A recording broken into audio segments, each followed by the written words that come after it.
कहानी एक जंगल में शुरू होती है। चक्रवर्ती नाम का एक प्रोफेसर अपने एक स्टूडेंट को लेकर जंगल में बने एक घर में जाता है। यह जंगल पूरी तरह से सुनसान होता है। घर के अंदर प्रोफेसर अपने स्टूडेंट से कपड़े उतारने के लिए कहता है। डरते हुए वो लड़की कपड़े उतारना शुरू कर देती है। उसी समय जंगल में से एक अनजान आदमी भी वहां आ जाता है। वो उस घर के दरवाजे पर दस्तक देता है। प्रोफेसर दरवाजा खोलता है। उसके सामने सनकी जैसा दिखने वाला एक आदमी खड़ा होता है। प्रोफेसर के पूछने पर वो आदमी बताता है कि मेरा नाम भीमराजू है और मैं कडलूर से आया हूँ। कडलूर का नाम सुनते ही प्रोफेसर डर जाता है। भीमराजू उस प्रोफेसर की पिटाई करना शुरू कर देता है और लड़की को वहां से भगा देता है। फिर प्रोफेसर को भी जान से मार देता है, जिसके बाद यह सीन शिव मंदिर में शिफ्ट हो जाता है और हम देखते हैं कि भीमराजू मंदिर में पुजारी का काम कर रहा होता है। तभी एक औरत अपनी बेटी के साथ मंदिर के मुख्य पुजारी के पास आती है और उन्हें 8 दिन बाद अमावस्या की रात अपने घर पर भोजन करने का निमंत्रण देती है। पास में खड़ा भीमराजू भी उनकी बातें सुन लेता है। वो जानबूझकर उस औरत के पास बात करने के लिए जाता है और कहता है कि मैं यहाँ पर नया हूँ, किसी को नहीं जानता, इसलिए अगर आप मुझे भी अपने घर पर भोजन के लिए बुलाएं तो बहुत पुण्य मिलेगा। वो औरत भीमराजू को भी अमावस्या की रात भोजन के लिए इन्वाइट कर लेती है। दूसरी तरफ हम देखते हैं एक यूट्यूबर अरुल वर्मन को, जो कि एक्स मिलिट्री ऑफिसर होता है और रिटायरमेंट के बाद अब वो अपने यूट्यूब चैनल पर क्राइम सीन के इन्वेस्टिगेटिव वीडियोस को शेयर करता रहता है और कई बार केस सॉल्व करने में लोकल पुलिस की हेल्प भी करता है। वो अपने यूट्यूब चैनल पर एक वीडियो रिकॉर्ड कर रहा होता है। तभी उसके असिस्टेंट गुणा को कॉल आता है और पता चलता है कि अरुल के भाई की बेटी रम्या ने अपने घर पर ही सुसाइड कर ली है। वो लोग रम्या के घर पर जाते हैं। वहाँ इंस्पेक्टर मैडम उन लोगों को बताती है कि रम्या के घर वालों ने उसके लिए एक रिश्ता देखा था, लेकिन शायद रम्या को यह रिश्ता मंजूर नहीं था, इसलिए उसने सुसाइड कर ली है। इधर हम देखते हैं कि महिलाओं के खिलाफ हो रहे अन्याय को रोकने के लिए एक सेमिनार होता है, जिसमें कॉलेज का प्रेसिडेंट नटराजन भी शामिल होता है। तभी भीमराजू नटराजन के ड्राइवर मनी के पास आता है। उससे रिक्वेस्ट करता है कि प्लीज मुझे नटराजन जी के घर पर कोई काम दिलवा दो। मनी उसे 2 दिन बाद अपने घर पर बुलाता है और कहता है कि मैं तुम्हारा काम देखने के बाद ही तुम्हें उनके घर पर रेकमेंड करूंगा। दूसरी तरफ रम्या की मौत के कुछ दिन बाद अरुल के घर पर उसका भाई उससे मिलने के लिए आता है। रम्या की मौत से वो बहुत दुखी होता है। वो अरुल को रम्या का मोबाइल फोन बनाने के लिए देता है और कहता है कि फोन बनवाने के बाद मैं इसे अपनी छोटी बेटी को दे दूंगा, और रोते हुए वहां से चला जाता है। शाम को फोन बनाने के बाद अरुल व्हाट्सएप चेक कर रहा होता है। तभी व्हाट्सएप पर उसे एक वॉइस मैसेज मिलता है, जिसे सुनने के बाद अरुल हैरान रह जाता है। उस वॉइस मैसेज से ऐसा लगता है कि जैसे कोई रम्या को प्रोस्टिट्यूशन के लिए ब्लैकमेल कर रहा होता है। और अगली सुबह अरुल असिस्टेंट कमिश्नर की ऑफिस में उनसे मिलने के लिए जाता है और उसे कहता है कि मुझे कहते हुए तो शर्म आ रही है, लेकिन मेरी भतीजी किसी न किसी तरह से प्रोस्टिट्यूशन में शामिल थी। कोई बंदा उसे व्हाट्सएप पर लगातार धमकी दे रहा था, शायद इसीलिए रम्या ने सुसाइड की थी। मैं पर्सनली इस केस को इन्वेस्टिगेट करना चाहता हूँ ताकि इसे मर्डर प्रूफ कर सकूं। एसीपी उसकी बात मान जाता है और इन्वेस्टिगेशन के लिए परमिशन दे देता है और इंस्पेक्टर मैडम को भी अरुल की हेल्प करने के लिए कहता है। जिसके बाद अरुल और गुना नेल्सन नाम के एक आदमी से मिलने के लिए जाते हैं, जिसने आखिरी बार रम्या को बुक किया था। वो लोग नेल्सन से पूछताछ करते हैं। नेल्सन उन्हें बताता है कि ऑनलाइन डेटिंग ऐप पर मैंने 3000 की पेमेंट करके रम्या नाम की एक लड़की को बुक किया था, लेकिन ब्रोकर कुल राजा ने मुझे कॉल करके बताया कि रम्या नहीं आ सकती, इसलिए उन लोगों ने दूसरी लड़की को मेरे पास भेजा था। अरुल उससे कुल राजा का नंबर ले लेता है और गुना से उस ब्रोकर को फोन करके एक लड़की बुक करने के लिए कहता है। इधर भीमराजू भी ड्राइवर मनी के घर पर जाता है। मनी उसे अपने घर का सारा काम करने के लिए कहता है। भीमराजू बहुत मेहनत से उसके घर पर काम करता है। शाम को मनी जब घर पर आता है तब भीमराजू उससे कहता है कि मैंने आपकी बेटी को फोन पर बात करते हुए सुना है। मुझे लगता है कि कोई आपकी बेटी सेल्वी को परेशान कर रहा है। मनी अपनी बेटी सेल्वी को बुलाकर पूछता है, जिसके बाद सेल्वी बताती है कि मैं जिस कंपनी में काम करती हूँ वहाँ के टीम लीडर ने मेरा एक वीडियो बना लिया लिया है और अब वो मुझे ब्लैकमेल कर रहा है। भीमराजू के कहने पर सेल्वी उस लड़के को अकेले में मिलने के लिए बुलाती है। वो लड़का आ जाता है। तभी भीमराजू और मणि भी उनके पास आते हैं और उस लड़के की खूब पिटाई करते हैं और वीडियो डिलीट करवा देते हैं। अब मणि भी भीमराजू की हेल्प करने के लिए पूरी तरह से तैयार हो जाता है और कहता है कि मैं नटराजन जी से तुम्हारे लिए नौकरी की बात कर लूंगा और कुछ दिनों बाद तुम्हें बताऊंगा। दूसरी तरफ अरुल की प्लानिंग से कुल राजा की बताई गई जगह पर गुना उससे मिलने के लिए जाता है। बीच मार्केट में कुल राजा की एक कपड़े की दुकान होती है। दुकान की आड़ में कुल राजा प्रोस्टिट्यूशन का धंधा भी कर रहा है। अरुल की प्लानिंग से इंस्पेक्टर के साथ मिलकर वो लोग कुल राजा और सभी लड़कियों को पकड़ लेते हैं। उन्हें लेकर पुलिस स्टेशन आते हैं और लड़कियों पर प्रोस्टिट्यूशन का चार्ज लगाकर उन्हें जेल भेज दिया जाता है। कुल राजा अरुल को श्वेता नाम की एक लड़की के बारे में बताता है और कहता है कि वो श्वेता ही थी जो रम्या को ऑनलाइन धंधे में लेकर आई थी। इधर हम देखते हैं भीमराजू को, जो कि सुंदरी नाम की एक औरत के घर पर जाता है और उससे कहता है कि मैं एक जवान लड़की से मिलना चाहता हूँ, तुम जितने पैसे कहोगे मैं दूंगा। सुंदरी उसकी बात से गुस्सा हो जाती है और उसे अपने घर से भगा देती है। दूसरी तरफ कुल राजा की हेल्प से अरुल श्वेता से मिलता है। श्वेता उसे रम्या की स्टोरी बताती है कि कॉलेज में पढ़ते हुए रम्या को जिरोक्स की दुकान पर काम करने वाले एक लड़के से प्यार हो गया था। धीरे धीरे उन दोनों का प्यार काफी गहरा हो जाता है और एक दिन वो लड़का रम्या से कहता है कि मुझे अपनी खुद की दुकान खोलनी है और इसमें सिर्फ तुम मेरी हेल्प कर सकती हो। अगर तुम मास्क लगाकर अनोनिमस सेक्स वीडियो चैट करो तो हर महीने हम लाखों कमा सकते हैं। रम्या उसकी बात से इनकार करती है, लेकिन वो लड़का किसी भी तरह से रम्या को मना लेता है और कहता है कि पैसा कमाने के बाद हम दोनों शादी कर लेंगे। अनचाहे ढंग से रम्या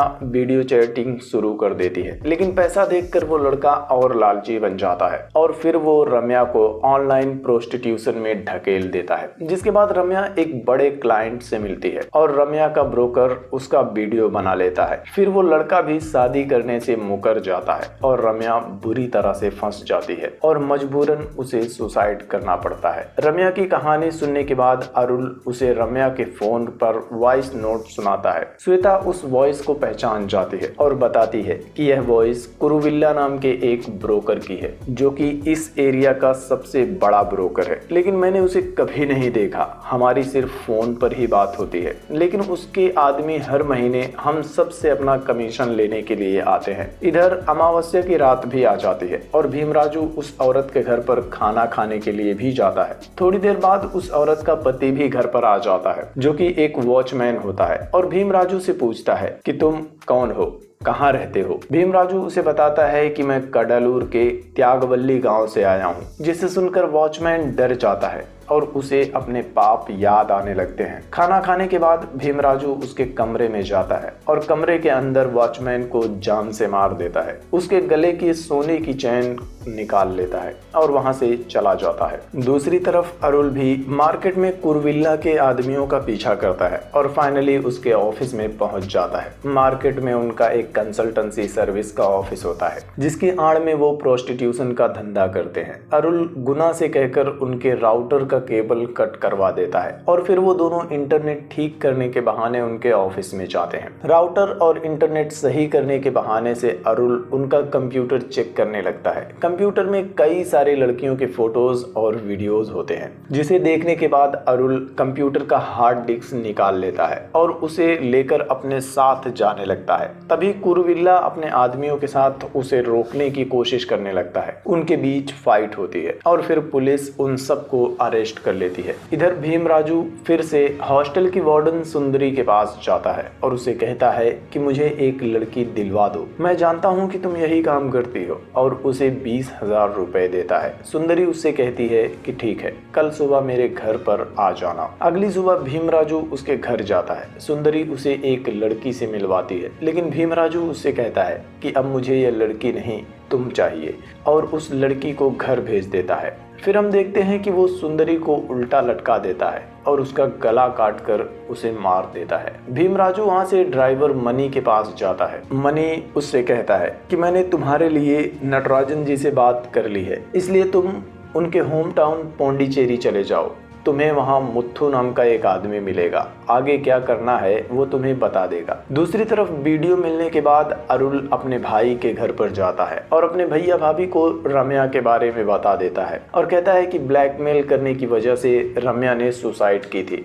और उनसे पुलिस में कंप्लेंट करने के लिए कहता है, क्योंकि जब तक उसका भाई कंप्लेंट नहीं करेगा पुलिस रम्या के कातिलों के खिलाफ कोई एक्शन नहीं ले सकती। समाज में बदनामी के डर से वो लोग कंप्लेंट करने से मना कर देते हैं। लाचार होकर अरुल अपने घर आ जाता है, लेकिन वो अब भी यह लड़ाई लड़ना चाहता है। वो अपने यूट्यूब चैनल के लिए नए कंटेंट ढूंढ रहा होता है। तब उसे कडलूर के त्यागवल्ली गांव के भीमराजू के बारे में पता चलता है, जिसकी बेटी दिव्या ने भी सुसाइड कर ली थी और वो अपनी बेटी को इंसाफ दिलाने के लिए कोर्ट में केस लड़ रहा होता है। केस की पूरी जानकारी निकालने के लिए अरुल त्यागवल्ली गांव में जाता है और उस गांव में अपने एक दोस्त से मिलता है। वो अरुल को बताता है कि भीमराजू पिछले कुछ महीनों से गायब है, लेकिन घर पर भीमराजू के पिता राजगोपाल रहते हैं। वो लोग राजगोपाल से मिलने के लिए जाते हैं। राजगोपाल उन्हें अपनी पोती दिव्या के बारे में बताता है और फ्लैशबैक में हम उनकी पूरी स्टोरी देखते हैं। भीमराजू असल में एक नाटक मंडली में काम करता था। उनकी मंडली में 10 लोग होते हैं। वो लोग एक परिवार की तरह रहते हैं। भीमराजू की बेटी दिव्या से भी सभी लोग बहुत प्यार करते हैं। दिव्या बीएससी का एग्जाम पास कर लेती है। वो लोग बहुत खुश होते हैं, दिव्या का बहुत ख्याल रखते हैं। हर बाप की तरह भीमराजू भी एग्जाम के बाद अपनी बेटी की शादी तय कर देता है, लेकिन दिव्या अभी 2 साल और पढ़ना चाहती थी। बेटी की जिद के आगे भीमराजू भी मान जाता है और दिव्या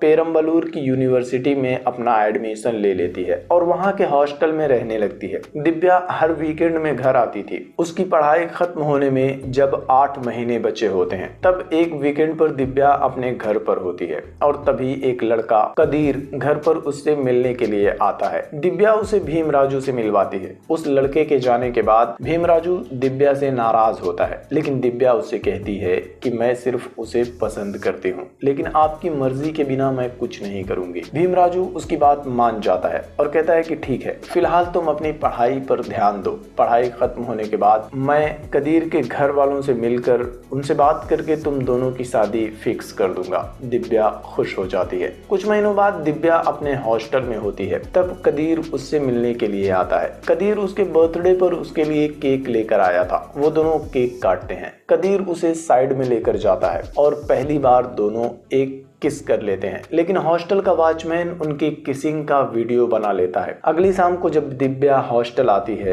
तब वॉचमैन उसे साइड में बुलाता है और उसे वीडियो दिखाता है। वीडियो डिलीट करने के बदले वो दिव्या से उसकी गोल्ड चेन ले लेता है। थोड़ी देर बाद हॉस्टल की वार्डन सुंदरी दिव्या को अपने केबिन में मिलने के लिए बुलाती है और उससे पूछती है कि तुम्हारे और वॉचमैन के बीच आखिर क्या हुआ है। दिव्या उससे बात को छुपाने की कोशिश करती है और उसे कुछ भी नहीं बताती। जिसके बाद वार्डन कॉलेज के एक प्रोफेसर को बुलाती है और उन दोनों को कमरे में अकेले छोड़कर चली जाती है। कमरे में प्रोफेसर उसके साथ मिसबिहेव करता है। थोड़ी देर बाद वार्डन वापस कमरे में आती है और दिव्या से कहती है कि देखो, तुम्हारे साथ जो कुछ भी हो रहा है तुम उसमें कोऑपरेट करो, तुम्हें इसके बदले बहुत पैसे मिलेंगे। दिव्या वहां से भागकर अपने घर आ जाती है और भीमराजू को सब कुछ बता देती है। जिसके बाद वो पढ़ाई छोड़कर घर पर बैठ जाती है। 2 महीने बीत जाते हैं। उसके फाइनल सेमेस्टर का एग्जाम होने वाला होता है। दिव्या अपने पापा से कहती है कि मैं फाइनल एग्जाम देना चाहती हूँ, लेकिन उसके लिए मुझे जाकर एडमिट कार्ड लाना होगा। वो भीमराजू को अपने साथ कॉलेज चलने के लिए कहती है। भीमराजू उसके साथ कॉलेज जाता है। शाम को वो लोग एडमिट कार्ड लेकर वापस आ जाते हैं। जिसके बाद भीमराजू नाटक करने के लिए चला जाता है। अगली सुबह जब भीमराजू घर वापस आता है, वो घर के अंदर जाता है, तब देखता है कि दिव्या ने सुसाइड कर ली है। दिव्या की मौत भीमराजू को सदमे में डाल देती है, लेकिन भीमराजू अपनी बेटी को इंसाफ दिलाना चाहता है। वो पुलिस स्टेशन जाकर कंप्लेंट करता है, लेकिन पुलिस वाले एफआईआर लिखने को भी राजी नहीं होते। एक वकील की हेल्प से वो एफआईआर दर्ज करवा लेता है, लेकिन फिर भी कोई कार्रवाई नहीं होती। जिसके बाद स्टोरी प्रेजेंट में आ जाती है। अरुल भीमराजू के वकील और फिर वहाँ के पुलिस इंस्पेक्टर से मिलने के लिए जाता है और इंस्पेक्टर से कहता है कि एफआईआर दर्ज होकर 1 साल हो गए हैं, लेकिन अब तक तीनों को गिरफ्तार क्यों नहीं किया गया। इंस्पेक्टर उन लोगों को बताता है कि अब हम चाह कर भी उन्हें गिरफ्तार नहीं कर सकते क्योंकि किसी ने उन तीनों का बेरहमी से मर्डर कर दिया है। अरुल को शक हो जाता है कि यह सारे मर्डर भीमराजू ने किए हैं, लेकिन इंस्पेक्टर उनसे कहता है कि यह तीनों मर्डर अलग अलग पुलिस स्टेशन के दायरे में हुए हैं और हमें कोई भी पैटर्न ऐसा नहीं मिला है जिसे कि भीमराजू पर शक किया जा सके। अगले दिन अरुल दिव्या के बॉयफ्रेंड कदीर से मिलने के लिए जाता है। अरुल उससे कहता है कि मुझे शक है कि भीमराजू का अगला टारगेट तुम हो। कदीर उसे बताता है कि भीमराजू का अगला टारगेट मैं नहीं, कॉलेज का डायरेक्टर नटराजन है। जिसके बाद हमें फ्लैशबैक में फिर से दिव्या की स्टोरी दिखाई जाती है जब दिव्या अपना एडमिट कार्ड लेने के लिए कॉलेज जाती है। दिव्या 2 महीने की छुट्टी पर थी, इसलिए ऑफिस में उसे एडमिट कार्ड देने से मना कर देता है और प्रेसिडेंट का साइन लेकर आने के लिए कहता है। दिव्या अपने पापा को ऑफिस के बाहर बिठा देती है और प्रेसिडेंट के ऑफिस में एडमिट कार्ड लेने के लिए जाती है। प्रेसिडेंट उससे कहता है कि अगर तुम अपना एडमिट कार्ड चाहती हो तो सामने वाले कमरे में चलकर मुझे खुश कर दो। अगर तुमने मना किया तो मैं तुम्हें और कदीर को भी सस्पेंड कर दूंगा और एग्जाम नहीं देने दूंगा और तुम्हारी वीडियो भी पूरे कॉलेज में चला दूंगा। दिव्या पूरी तरह से मजबूर हो जाती है और उसकी बात मान जाती है। प्रेसिडेंट उसके साथ सब कुछ कर लेता है और दिव्या चुपके से उसकी वीडियो बना लेती है और वो वीडियो कदीर को शेयर कर देती है। मरने से पहले दिव्या ने कदीर से बात की थी और उसे अपनी आखिरी इच्छा बताई थी कि जिनकी वजह से मैं आत्महत्या कर रही हूँ उनमें से कोई भी जिंदा नहीं बचना चाहिए। दिव्या की मौत के 2 महीने बाद कदीर उसके पापा भीमराजू से मिलता है और उन्हें दिव्या की वीडियो दिखाता है और उन्हें दिव्या की आखिरी ख्वाहिश के बारे में भी बताता है। कहानी प्रेजेंट में आ जाती है। कदीर अरुल से कहता है कि भीमराजू का अगला टारगेट मैं नहीं, कॉलेज का प्रेसिडेंट नटराजन होने वाला है। अरुल कहता है कि नटराजन ने जो किया उसके लिए उसे माफ करना ठीक नहीं, लेकिन मैं चाहता हूँ कि नटराजन प्राइड की नहीं बल्कि बदनामी की मौत मरे। वो कदीर से नटराजन का वीडियो ले लेता है और अपने यूट्यूब चैनल के जरिए वो वीडियो वायरल कर देता है। वीडियो वायरल होने से नटराजन की पूरी बदनामी हो जाती है। उसके कॉलेज के स्टूडेंट्स भी धरने पर बैठ जाते हैं। इधर नटराजन अपने ऑफिस में वकीलों के साथ होता है। उसका वकील उसे 2 दिनों तक अंडरग्राउंड होने की सलाह देता है, जिसके बाद नटराजन अपने होम टाउन पौंडीचेरी चला जाता है। पौंडीचेरी में भीमराजू नटराजन की हवेली में ही काम करता है। फाइनली नटराजन के आने से उसे अपना मकसद पूरा होता हुआ दिखाई देता है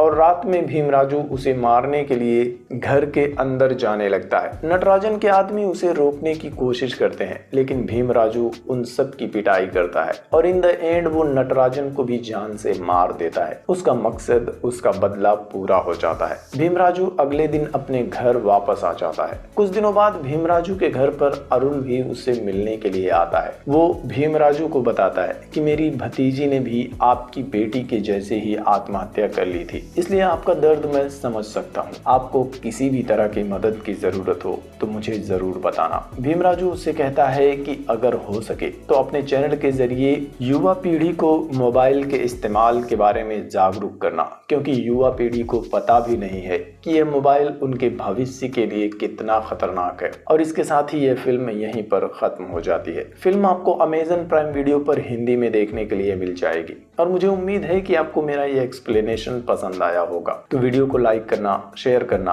और कमेंट करके बताना कि आप कौन सी साउथ इंडियन मूवीज की एक्सप्लेनेशन वीडियोस को देखना चाहते हैं। इसके अलावा चैनल को भी सब्सक्राइब कर लेना, जिससे कि आपसे मेरी कोई भी नई वीडियो मिस ना हो सके।